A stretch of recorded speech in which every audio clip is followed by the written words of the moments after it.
Hey everyone, how's it going? Welcome to another video from JP Tech. In this video we're going to be taking a look at the first gen Ryzen R7 1700. We're going to be running it with a 3.8 gigahertz overclock. We're running 16 gigs of DDR4 3200 Ghz 16 memory, and we are using a 1080 Ti. The goal of this video is to evaluate a 3.8 gigahertz overclocked Ryzen processor for Battlefield 1 high refresh gaming. And I repeat high refresh gaming because the importance of this is getting our frame rates to about 120 to 165 hertz levels. So 120, 165 frames per second is what we're looking for. And what we're going to do here is evaluate how often this processor does it, how well it does it, and I'll let you know basically what I think of the performance, and you guys can take from it whatever you want to take from it. If you like what you see here, that's great. Make your decision based off of that and whatever other research you do. But I'm just showing you firsthand in 2018 here at the end of May what an 8-core overclocked Ryzen can perform like. Now I know some of the people that may already have Ryzen that could be watching this video or are familiar with Ryzen already and maybe don't have it yet are kind of looking at the scenario and going, well, hey, you can push your overclock a little bit higher and blah blah blah, you can get faster memory and all this and that. But the reality is my particular chip, the highest overclock that I can get out of it on water, which it's not currently on water, but when I had it on water, the highest I could get out of it was 3.9 gigahertz. And in order to get that extra 100 megahertz higher than what it is now, I had to go to just over 1.4 volts with a higher LLC, so a much higher voltage under load, excuse me, than what it currently takes to run 3.8. At 3.8 I can run 1.35 volts with an automatic LLC, which puts load voltage around like 1.28 when it's at 100% load. So you're talking dramatically higher voltage, dramatically higher power draw, all for 100 megahertz, which is really negligible in this situation. And yes, we could spend more money on memory. Like I said, I'm using DDR4 3200 Ghz 16 memory. We could switch to BDI 3200 Ghz 14 memory, which typically is like $60 more depending on when you buy it, because memory prices tend to fluctuate. And that $60 isn't always going to get you performance. It really varies. And you can try to go beyond that. You can go to like 3400 and something, 3700 speed memory. BDI memory goes up there pretty high, but again, I think that DDR4 3200 Ghz 16 is like the sweet spot for price and performance with Ryzen, and some may argue that, but that's where I stand with it. And I also think it makes for a fair value comparison, when comparing to Intel, because if you're comparing these systems, you don't need to buy BDI memory for Intel to perform well. It's something you have to consider when you're building a CPU package. But anyways, back to the objective of this video. We are looking at the game at 1080p on low settings at first, and then I'm going to switch to 1080p on ultra. In both of these situations, you'll notice by looking at the bottom at GPU usage, at low the GPU is only at like 30% usage, so it's clearly bound by the processor at that point. And even when I switch to ultra, the most I think you see when it's on ultra is like 70 or 80% usage. And this isn't really a realistic situation to how you're going to play this game with a 1080. Maybe on ultra you might at 1080, but you're certainly not going to get a 1080 Ti and play this game on low 1080. This is only set this way to show you that it's clearly CPU bound, and that's what you're going to get. Now, in my opinion, you know, the processor does alright considering the low clock speeds.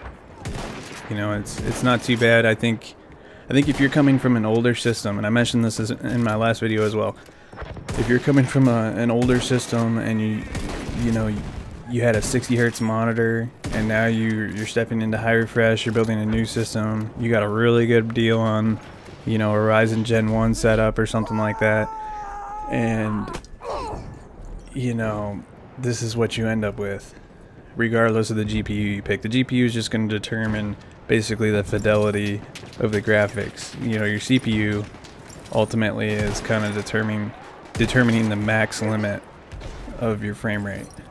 And I'm going to make another video discussing that, but getting back to my point with this Ryzen setup is it would be a very good experience for someone that otherwise hadn't experienced high refresh gaming. Like, you would be wowed by this. It's not like it's terrible, but if you are building a system and you already have been a high refresh gamer, or you just want the best high refresh gaming experience, in my opinion, this is not the setup.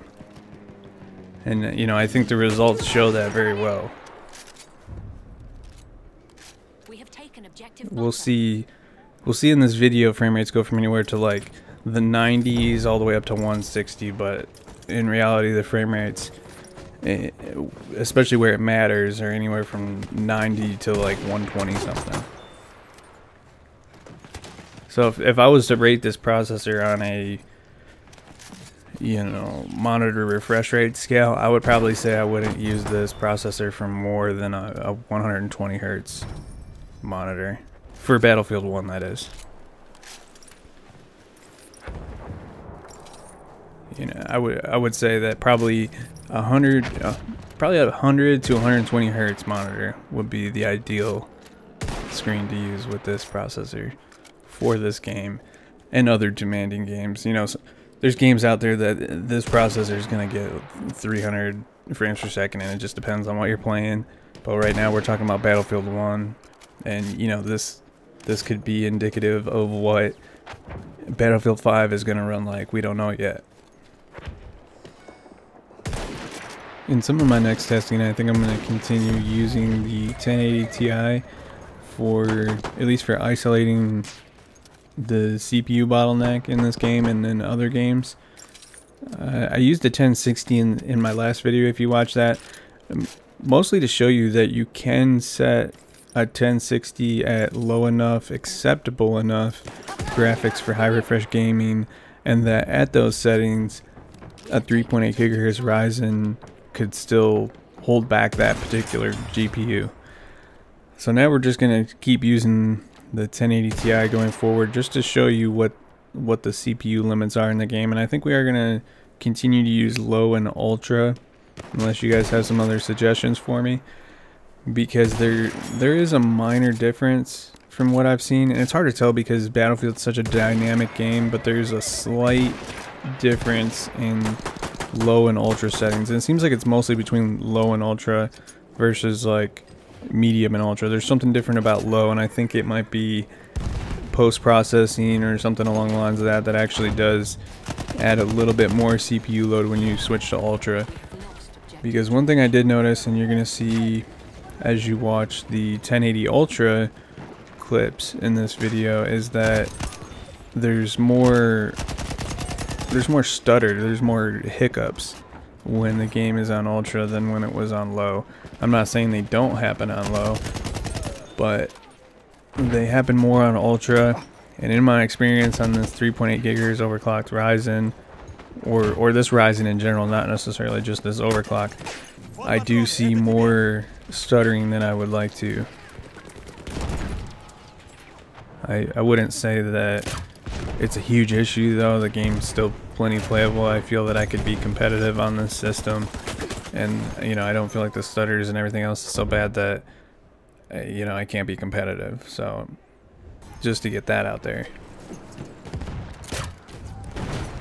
With the videos following this, as far as CPU bottlenecks go, I'm going to be looking at the 2700X. We're going to take a look at that processor, both stock and overclocked, and compare it to this video. That's another reason why I did this Gen 1 Ryzen video at this point in time, is because I wanted to, you know, about a year more after launch, kind of see where Ryzen currently stands in 2018, and help make for a good comparison. If you're currently shopping for Ryzen and you see a really good deal on Gen 1, you know, now we can know, at least in Battlefield 1 at this point, how does it do compared to Gen 2 Ryzen. You know, is it worth paying the new, you know, full MSRP on Ryzen Generation 2?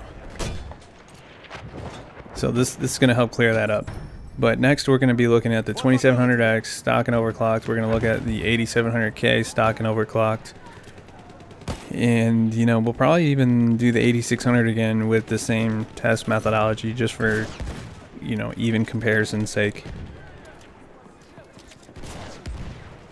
I'm going to try to keep the maps the same, but sometimes it's hard getting into servers, you know, the same maps, and even when you do get in the same maps, just the action's different. Battlefield's such a dynamic game, so what I'm trying to do for the most part is show like good scenarios and worser scenarios, not necessarily the best and the worst, but, you know, kind of on average what you can expect in this game while playing in larger maps. the game, like I say, is just so dynamic that, like, it really depends. It's not even just a large player thing. You know, that you can play on a 25-man map in like Amiens or something, and if everybody's fighting kind of like in the same area, you're gonna get like super heavy CPU usage, and sometimes that's even higher than what it is when you're playing the same exact map on 64-man Conquest, but everybody's more spread out. Like, one thing I've noticed in this game is that player density plays a big role in CPU usage, and not just how many players are necessarily on the server.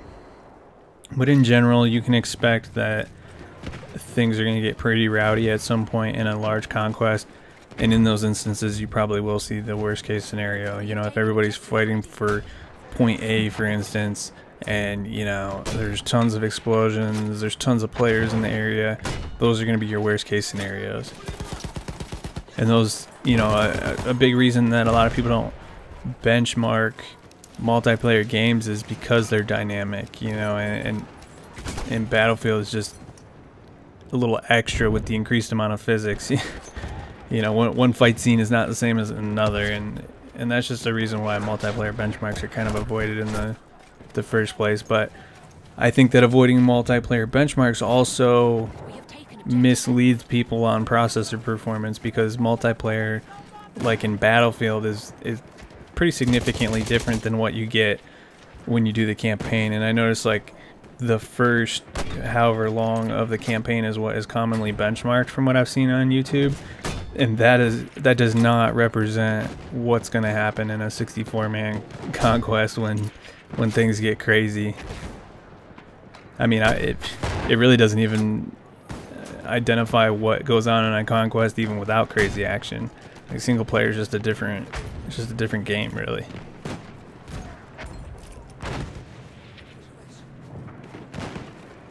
So I hope you guys like what you saw here.